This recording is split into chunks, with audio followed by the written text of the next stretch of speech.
Hey everybody, my guest today is no stranger to this channel. It's my dear friend Tim Pierce. What's up, Tim?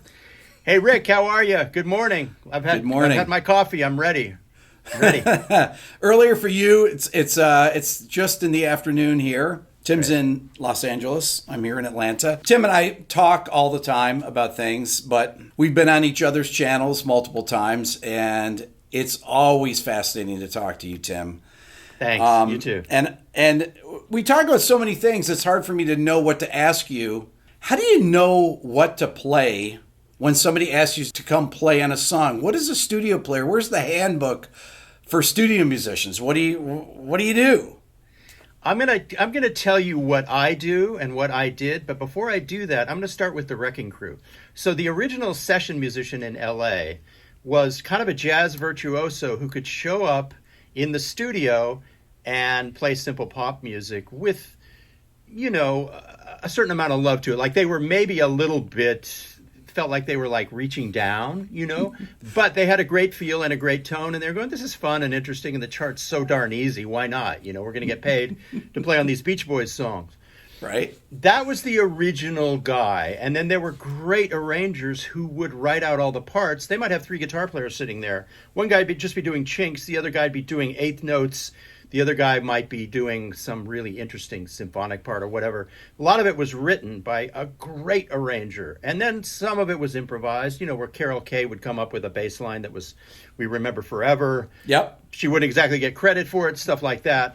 And then there were cases where a bass player would come up with a part and then go back and renegotiate credit because it did end up being the hook of the song. So wait, that would actually happen back then, that they would get, the session players would get a piece of the song? That happened a little later. So in the 90s or the 80s, let's say, when musicians became more prominent and studio musicians actually became stars, like in the 80s, I think an example is Freddie Washington on Forget Me Not. I think he went back and renegotiated with Patrice Rushen because that was, the heart of the song. There were other examples of that too, where you could literally argue, and then if the artist was nice and had made money, they go, yeah, you're right, it's the hook. So here's 10% or here's 20% or whatever. Right? Uh-huh. Okay. Yeah. So, but in the early days of the Wrecking Crew, those were players who were jazz monsters living in LA. And they actually could show up in the studio, because they had a good feel, they could actually do pop music easily. Now, it was different for Motown in Detroit. Those were just the field players, of the century.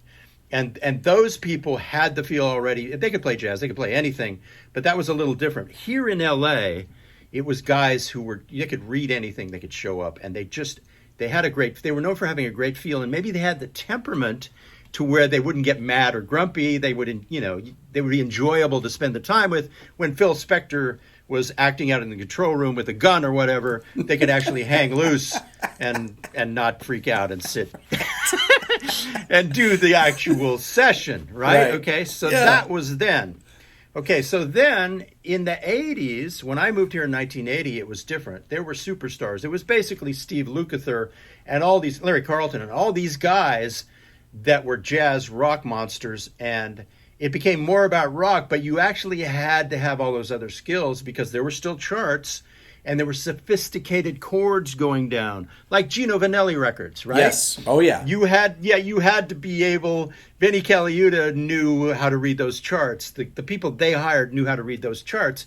So that was happening. But then there was another thing happening in the 80s, which was new wave music, okay? That was the knack. And all the bands, that's when I arrived. I was able to easily slide into that because I couldn't really read, but I could sort of play like a band guy, right? Right. Okay, now here is the beginning of me answering your question. There was always an eighth note part in rock, okay? Now, when I arrived here in 1980, that eighth note part was down low on the guitar. We may have talked about this before, but I couldn't believe how many times in the studio I started a session with something that was...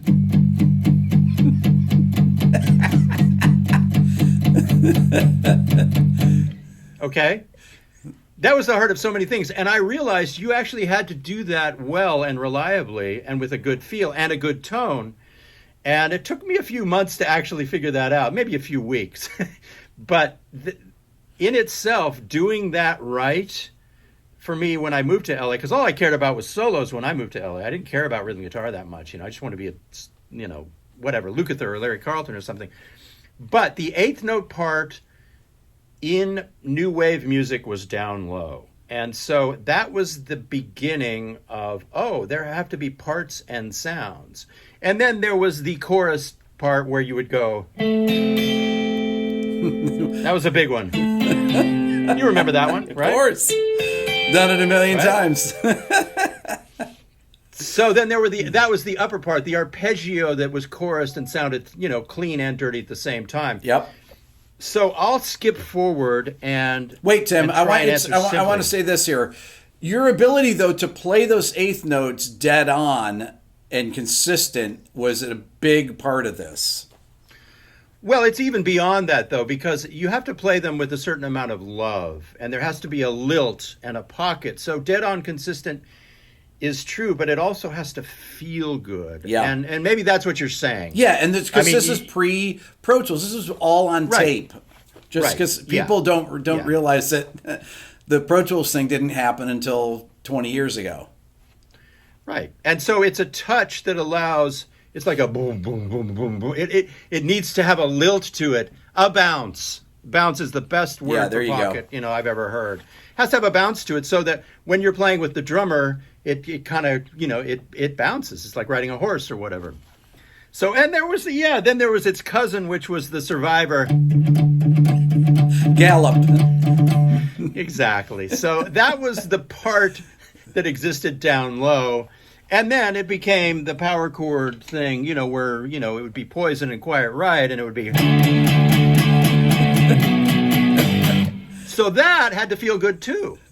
Really, that had to feel great also. That was, the thing. So those were parts in the 80s that started. But also in the 80s, you had this enormous amount of sophistication that came from Peter Gabriel and Sting and all the British guys. So, the 80s were, looking back, we were a bit embarrassed about the music we were making in the 80s, but looking back, it was probably the best, in some ways the best, most open, colorful, creative time for chords and parts and sounds. Even to this day, all the music that I make for YouTube, I try and make it sound like the outro to a Nick Kershaw song or a Sting song.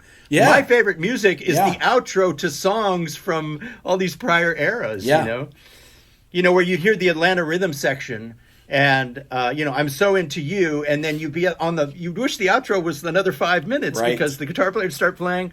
I realized recently that my love of music right now I'm trying to recreate outros from my favorite. That's my inspiration for songs. Anyway, so what happened with me was in the 80s and 90s, I started to try and come up with the color parts that you would hear on all the great records that were going down, Peter Gabriel or the Thompson Twins or anybody that was, doing anything creative in music. Mr. It was just, that was the great thing. Guitar was creating color, and it was about overdubbing and layering. You'd have one part that was an arpeggio and floaty, one part that was ambient, one part that was rhythmic. So there'd be all these structured parts. The guitar really was the orchestra, for a lot of things, with keyboards too. Yeah. So in the 80s, I was always searching for colors and sounds based on the records that inspired me. A lot of chorusing, a lot of delays, a lot of, so you'd arpeggio up high, you'd play different versions of eighth notes. And then the Edge showed up and we all started emulating the Edge. Mm-hmm. So as a studio musician, and you hear this in Nashville too. Yeah. You basically, your safest way, and this had to do with the politics of being in a session, your safest way for people to love what you were doing quickly was to gravitate toward an edge part, really, or a variation or a derivative of an edge part. And that's still going on. Yes, to this the day, Edge is, we've talked about this before, he is the most influential player, I think, for studio for studio players, and to this day, still. Yeah, so for guitar on songs, that became the safest way, because I've probably said this to you before, the hardest thing about being a guitar player in a session is coming up with something immediately that your artist goes crazy over. Right. Because if you do that, then you're good for the whole day. Then you can go up and down, you can fall flat on your face or whatever. But when you first show up and meet the artist, you want to come up with something that makes them trust you and love you within the first 15 minutes. Tim, can you read a person to see what they like if you start playing something and you're kind of looking at you look at the artist and Yes. you get the vibe, right? Yeah, that's your job, is to pay attention to what their facial expressions are. Even ask them, if they don't mention your part, then you might be in trouble. So, you go in and you say, hey, how do you feel? What kind, do you like, would you like it to be more, and they might go, oh, what you're doing is amazing. They might just have not verbalized it. Or they might go, well, I was sort of hearing more something a little cleaner or something a little less, ambient. I remember I did a session with Adele that was going to be on her most recent record, but she didn't end up using. And God, I think I turned on my wah-wah pedal. And she told me, I'm not really into wah-wah. Okay. Jeez. That is awful. Yeah. What do you say? What do you do when Adele says that to you? Oh. You turn it off and start over. Yeah. That is great. But she was great. I mean, for her to participate and let me know that, because whatever I need to do to survive in the session and survive and stay on the song and not get muted. Yes. In her, she's not really a guitar lover so much, so the guitar in her songs is sometimes back to this, maybe on an acoustic guitar. Yeah. It's funny. Or a little kind of like 60s reverby, like, 2 and 4, one of those. Really, really very simple stuff. Yeah. But, so what happened, really, I do have a specific answer for your question. And all this background is maybe leading up to this. In the 90s, I started working with Glen Ballard a lot, who I love. And basically, my approach when I would show up on a session for him, and it was usually a female artist who was great, that was his forte. He would always work with these great female artists. I would actually do something that was a combination of The Edge and Coldplay, because Coldplay had arrived, and so I would stay away from the bottom end. Okay. My eighth note part, I would come up with a pad or arpeggio that usually had some delay on it that would disappear, that would be in the upper or mid or high range. And so my way of winning in the first 30 minutes was to come up with something that was a constant that would exist in the high range. When you say high range, you're talking maybe up near the 10th fret, something like that? Yes, okay. Absolutely. Yeah, you got it. You totally got it. So that would be my basic track part, because that part would exist out of the way of the bass and drums and maybe all the keyboards that were maybe already laid. And it would create another kind of keyboard pad that wouldn't be too... You don't want to take too much space, and you don't want to make too big of a statement. You want to fit in right away. So it was basically a Coldplay slash Edge part that would kind of massage the song, but not be too dominant. Okay, specifically on Glen. Glen is a guitar player, right? He's a piano player mostly, but he plays guitar. Okay, so how... Did it always vary? You come into a session and sometimes there'd be very little on a track, or sometimes it'd be pretty full, and so that you could just immediately know what range to play in, what kind of parts to play. When would you come in typically in a process on sessions? Well, with him there were always tracking sessions, so it was always me and a bass player and a drummer. Okay. So because he wanted to actually, he had keyboard skeletons. And he wanted to start replacing and removing all of that. So he would turn off the drums, turn off the bass, and then maybe some guitars that he had laid down, he'd turn those off too, so that he would be open to whatever we were offering. So what you would have is some really great keyboard pads, and then the new band, which would be me and a bass player and a drummer. And it's pretty ideal, because if you're hearing those keyboards, you don't have to create all these frequencies on a guitar. You can just pick one and fit in. So it's pretty ideal. Now, the key was to change colors once or twice in the song. This goes back to your question. okay? If you're playing this part, it can get old if you play it through the whole song. So the key would be maybe in the first verse to go down and do something rhythmic,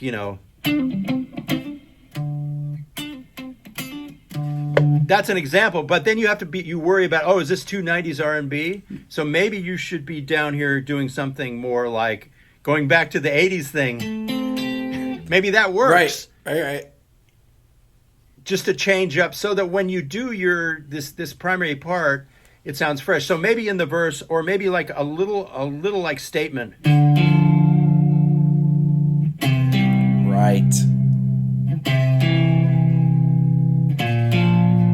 Okay, let me just stop you right there. Okay, you're picking out particular notes of the chord. Now I know what notes they are, but explain what, because you're not necessarily just playing roots and fifths of everything.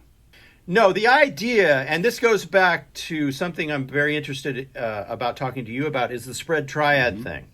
So you want to come up with some interesting notes. We are in D minor. I'm imagining a verse in D minor and a glorious chorus that's in F and D minor or whatever. And then maybe the bridge goes to some odd place that you and I will choose right now. But so let's say in the first verse, it's in D minor. I'll do a spread triad.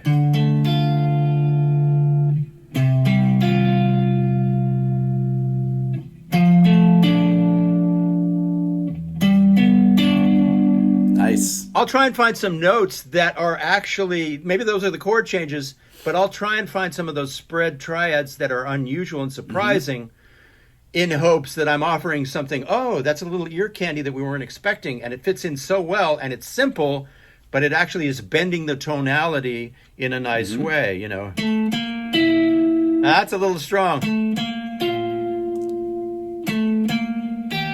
There we go. That's a good one. So depending on what's happening underneath, you'd search for those little dissonances that aren't too strong, but just strong enough. But this is all done by improvising. You're on the spot. In the moment, it's within seconds. You're not thinking about it. You're just instinctively offering it. But the idea would be that the first verse would be somewhat empty because that sounds modern. It's a keyboard song. It sounds modern. Okay, little guitar sneaking in. And then in the pre-chorus, you do something different. And then in the chorus, you're doing this Coldplay edge part, okay? So then the second verse might have the lower rhythm thing. So maybe the second verse is more active.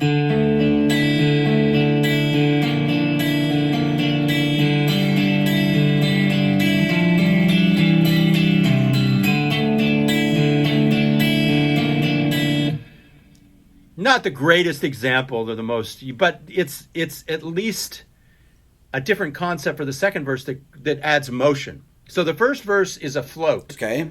The first chorus, you're strong into your part. The second verse, maybe you're adding motion. Because you're coming out of the chorus that's big, you can't just come down to nothing because it would sound like the first verse. You have to come up with something that starts to fill in more and orchestrate. Well, yeah, and my favorite pop songs build like a wedge. So basically, intensity, everything is just opening and growing until the last chorus and the outro, it's as big as it can be. Sometimes the bridge is the peak, and then you back down a little on the outro choruses. That's another story. But so maybe the second verse is more, even more active. I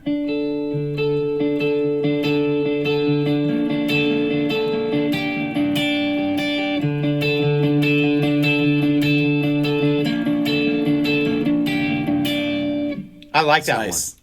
That I like. So maybe that's your second verse, and then the second chorus is that active part, but maybe you step out a little and throw in a couple of little embellishments so that you're step on a so it's a.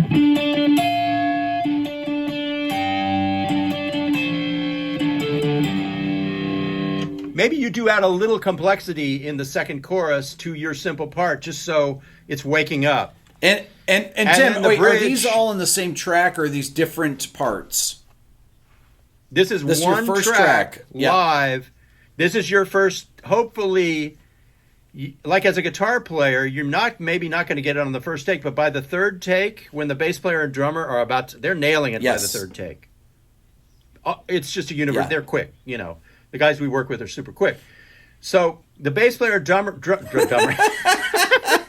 The drummers I know are smarter than me, so that's not a slip at all. But so the bass player and drummer are nailing it on the third take, and you want to be nailing it too by then. Maybe you have a fix or whatever as a guitar player, but so all this is happening immediately. So you're doing pedal switches and all your levels. This is all worked out ahead of time. You know all your patches are going to be the same level, or if you have your volume pedal, you can swell it up and make the chorus a little bit louder. So they're not in there having to do anything. Yeah. Oh, that's too loud. That's part of being a studio musician. It is. When you show up with your pedal board and your amp, the tones that you're going to step on, your buttons on your loop switcher, everything has to be kind of near the same level. And it has to be too loud so that you can get, that's the really tricky part about this, is for a guitar to sound great, you have to play it somewhat softly. So you actually have to be too loud in the mix to get a good tone. And that means that if you do something wrong, it's...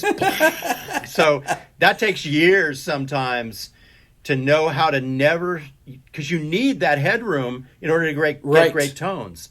But you don't want to step on something and blow up. Talk about that for a second, though, Tim. About having the headroom and why it helps thicken the tone and things like that.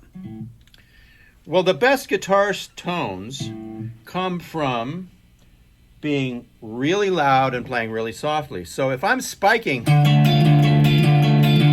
it's shutting down on itself. Yeah. But if I turn up the volume, so now you can hear some buzz. Yep. Don't worry about that. I kill buzz with my volume pedal, so now it's gone. But if I play really softly, it's huge. It's almost too big. Beautiful. Has so much harmonic content and then because you're up loud and playing softly. I liken it. It's like my cheeks are full. It's big and full. When you have the amp up loud, you play softly. And this is kind of a universal thing that you learn when you start recording. Daniel Lanois is famous for that, for using his fingers at just barely touching it and having this amazing tone. So, and then it allows you to actually build intensity and cheat a little, because you want to be able to overtake. Because a lot of times when you're tracking, in the control room, they have the guitar turned down too much. So you're at a disadvantage. No matter what you play may not sound great because they have you down, because the producer or the engineer's in the hot seat and is trying to get a great drum take. So that's another fight. That's a whole other story. Yeah, I've been through this for years, where you're playing something really amazing. You go in and it doesn't sound amazing because they have you if you're in the control room, Tim, are you listening through the mains or you have headphones on?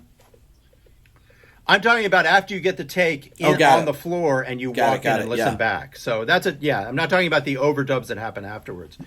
So hopefully your engineer or producer trusts you enough to turn you up loud on the tracking date, and kind of you can ask for that if they're not doing it, because then your simple part will have gravitas. You want to be able to play super simple parts that light people up, and you can't do that if they're listening back to you at this volume.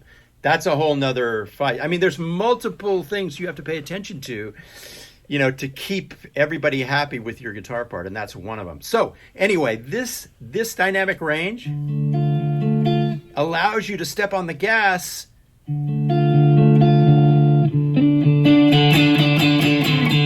and there's certain points in the song where you do want to push hard, and if you have that dynamic range, you can lift on the last chorus and add volume right up to the edge, and it'll be a desirable thing. So anyway, Tim, there was I remember getting sessions from people back in the early 2000s, and you'd see these sessions that, or I would play on people's tracks, usually through writing when I would do co-writes, things that I wasn't producing, and then you'd see the tracking session, and there'd be 200 tracks. You remember those kind of things that producers would do, and they would just never get rid of anything, never commit to anything, and it would just be a mess. Usually that would happen. Let's take Shinedown as an example, okay? I worked on a couple of Shinedown records where I kept it really quiet, and they're great records. Sound of Madness and Amaryllis. Those are the two that I worked on. And the thing is, the songwriters would usually create that scenario where they would just layer and layer and layer and layer. So you would end up with the demo, which had maybe 80 tracks, and then you would start your version of it on top of that. But all that other stuff would be available the whole time. And when that would happen to me, it was usually the song had morphed through, a songwriting team that was just adding stuff willy-nilly, just trying whatever they could, and they kept it all. You keep everything. And so you'd have the entire world of the songwriting session, which was maybe 8 months ago, and then you'd have the new world of all the stuff. But they would never get rid of everything. They'd never get rid of anything. No. And it's, how do you choose? It's really, it's daunting. I mean, it makes you long for with the limitations of tracks, and the thing that you started out talking about is a performance base, creating a part that evolves through the song that is a pass with multiple sounds that actually carries the song and evolves with the song and lifts with the song, as opposed to what I call additive production, which is just, let's just add this on here, and then we'll add this on here, and every part keeps playing for the whole song. Once it comes in, it keeps playing. And that is just why, to me, a lot of records in the early 2000s sound like mush, because hash. The producers never made any decisions. Then the mixers would come in and they'd be like, "What is all this?" Then they'd kind of say, "Oh, we don't need this, we don't need that, we don't need this," and then they're making the decisions, and there is no real clear vision of the song. And there may be parts that you played on here that are buried in there, and it's just a completely different approach than what you originally started talking about in the which is mainly due to the fact that you have unlimited amount of tracks now. That's right, and it has to do with the fact that the songs are generated in people's homes and on their laptops, and then brought into a whole nother regime and a whole nother world with new producers into the studio. And those people want to be able to take the best of what happened before and add their thing to it too. I mean, how many times have you been asked to send your demos to a producer that has a gig that it's a touchy thing, It's like, and if you wrote the song, then you go, well, I got to do it because I want the song on the record. You always do it. I always would send my demo tracks. They always would ask for them eventually. I'd send a rough mix, and then a few weeks later you get the call. Hey, it always would start with, hey, what vocal mic did you use on that? And then, hey, could you just send the tracks? Exactly. I'll send the tracks. Yeah. So that was that thing, and I saw it happen a lot, and you've had it happen a lot, and it just comes with the territory. Your hard work ends up being on the record, right? Maybe you don't get credit for it, but maybe you co-wrote the song, so you are, it does work out well for you. But it's just one of the things that happens when the song goes through different regimes and different political, grinders. So we've kind of covered everything. This main part is going to be in the first chorus, and the second chorus you're going to light it up a little bit, and then the last chorus maybe you're going to do it, but you're also going to depart from it and go off and do some improvisation, like you're in The Cure or something, and you're just kind of you're going crazy with the part on the outro. The thing we haven't talked about is the bridge, and the bridge would be a departure. It would be a mood change. Okay, so wait, you have one part. And it's typically on one side, right? And invariably, people would want a part on the other side. Yeah. What would you do there? So you've done this. Maybe you're laying out or doing some, small thing in the first verse. What do you put on the other side? Well, in the first verse, maybe you would just take. I mean, it's kind of easy if you've won really big on your mono track. Now, in the old days, in the 80s, you would do a stereo guitar part because that's how you had to keep people confident on tracking. So Lukather would come in because the guitar never sounded as big as the bass or the drums or the keyboards, because it's not. It's just not. Right. The guitar sounds big after you double it. And you can't do that on the tracking date while you're, trying to be a superstar in the first hour. So that was you'd have the stereo delays going. and you do this part that kind of filled the whole thing. Well, that part, you almost couldn't use it afterwards because it was too big. And so the engineer would pan it all over to one side, and then the delays would all squish and phase with themselves. So that was one problem. So in a way, it's great. People became aware that, okay, the guitar is not going to be huge yet. We realized that. It's going to be mono. It's going to be on one side. And the minute you double it, the minute you actually become a second guitar player, a second guitar presence, which might have some doubling that's not total doubling, which is kind of a cousin of the doubling, and then some parts that are just totally different, then you hear the record. So okay, Tim, and how would you? I'm sorry, I don't mean to interrupt. How would you approach those things sound wise? You're talking about part wise, but also sound wise. How would you approach that? Same amp, same guitar. It really. I mean, picking up a different guitar is a good idea because then you're going to get a different timbre and a different frequency. And the people are going to see the different guitar, and it's going to make them feel better. The guy with the Gretsch just showed up. Hate to be cynical, but that's part of it. Or you can just get the Gretsch tone on the guitar that you're using. And let's say I turn on the tremolo. So that first verse part, which is kind of the cool...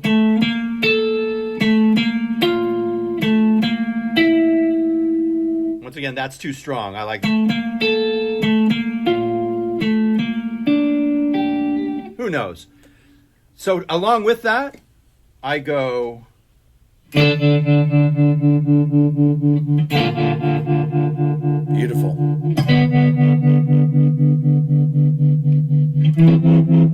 Okay, so that and the thing is, just that happening on the left, it's going to work. People are going to love it. You just have to not... I wasn't happy with all those choices. I mean, we're imagining a song, but...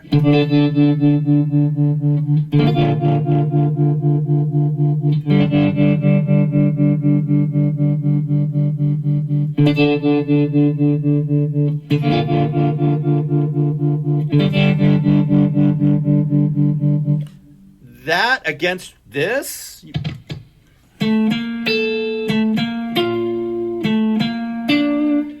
could be really amazing. So you have to go to what I call a different corner. I imagine two boxers in a ring. I don't know. It's not the greatest analogy, but one guy's over here and one guy's over here. Two guitar players that are standing on opposite sides of the stage, and they're doing very different approaches. So that's all you got to do. If one approach is rhythmic, the other approach should be ambient. If one approach is complex, the other approach can just be, simple. So you want to go to the opposite zone and be the other guy. Now, in the chorus, where you're doing this big edge U2 part, let me just imagine what might happen. It might be just chords that are...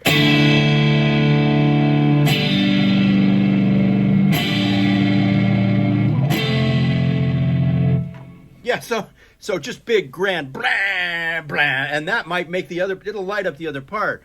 So in a way, it's easy, that second overdub part, and you want to do it right away, because... It'll create the record immediately, and everybody, the whole rest of the day will go better when you show that you're creating the record right there in front of them, and the drummer and bass player are sipping coffee and they're relaxing or whatever, and you're working twice as hard as them. I love the whole psychology that about this. It's so interesting, the psychology of the studio player dealing with all these. You're dealing with the artist, you have the producer there, you got the engineer sitting there, and you're improvising stuff to kind of see what the vibe is. Do they like that? Oh yeah, but when you're hitting on something good, right? Yeah, absolutely, yeah. And you might have to draw it out of them, but I mean, that you can see the body language. So the second part, you just have to be the other guy and go to the opposite. If one part is dry, make this part wet. If one part is really high, make this part low. It's pretty easy.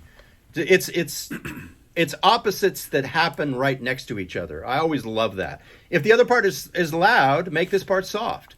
If the other part is aggressive, make this part meek and mild. Okay, so what about talk about briefly about differences in pickups between different guitars and things like that? Taking it, do you think about things like that?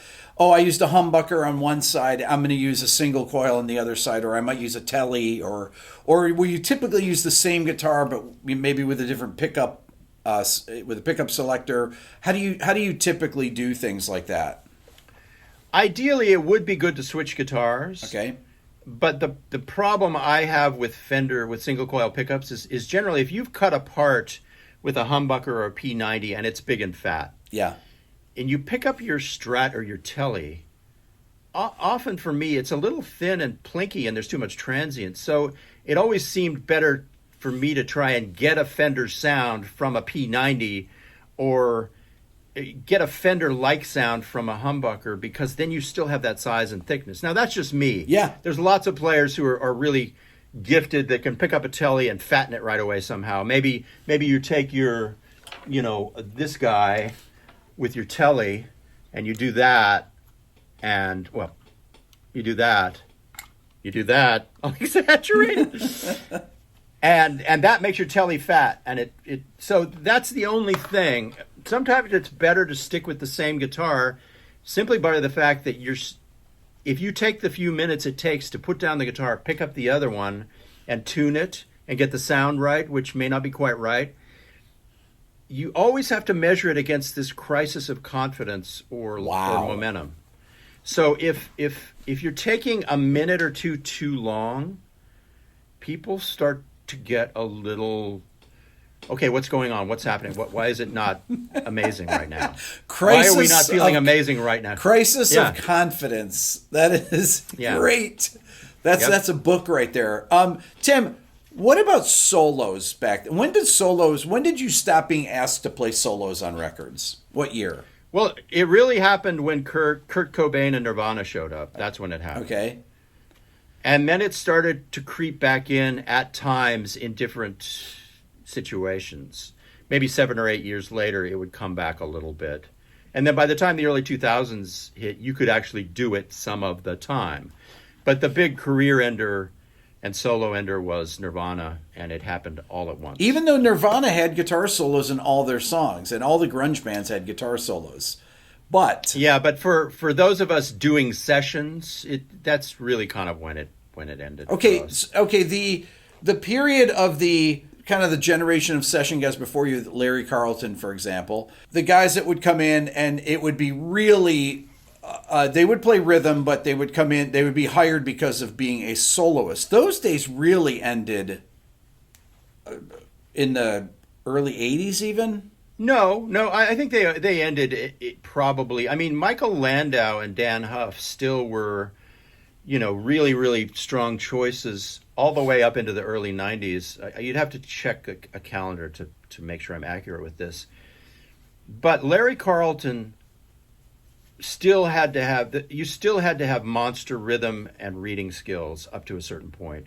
And in the 80s, if you showed up for a session, as a guitar player, you just would have to hope that the reading wasn't too demanding. You still had to have all the harmonic rhythm skills, monster skills, in order, because in LA in the 90s, there was so much Latin and Japanese music being made that had sophisticated chord changes. Because you have to remember that everybody still loved the beautiful jazz rock, jazz R&B changes, and you still had to be able to excel through diminished chords and half diminished chords.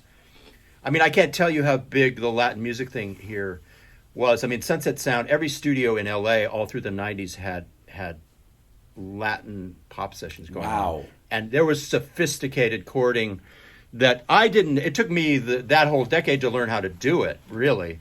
And so I would show up and kind of, try and figure out ways to play through that stuff that Paul Jackson Jr. and Dan Huff and Michael Thompson, they all could just fly through it, just easy. So that was continuing in LA in the world music part of things when pop music became dead simple and didn't matter in pop music. See what I'm saying? Yes. There were two worlds going on. Outside the U.S. borders, it was still sophistication.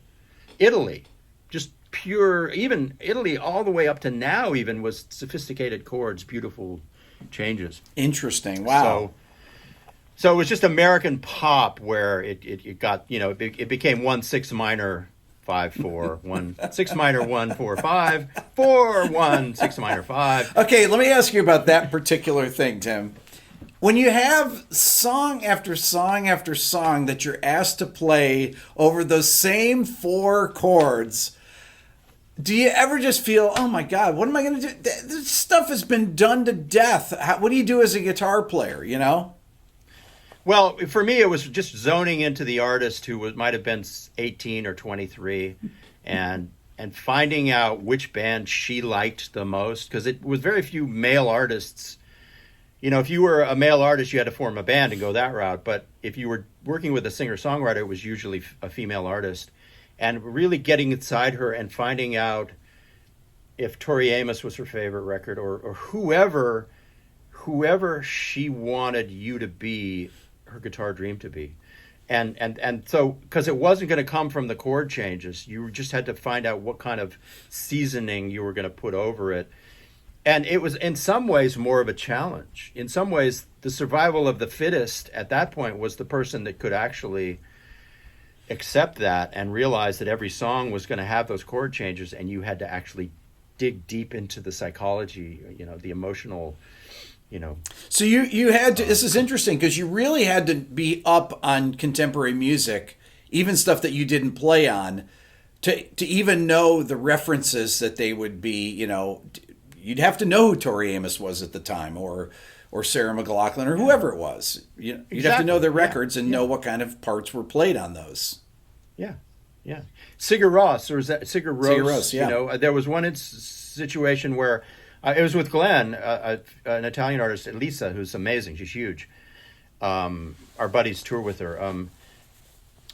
I realized on the first session that she didn't know how to ask for it, that she was asking for Sigur Rós kind of sounds. Mm-hmm. And when I did it, I stepped on the pedals and I exaggerated the reverb, and I did, because I loved him too.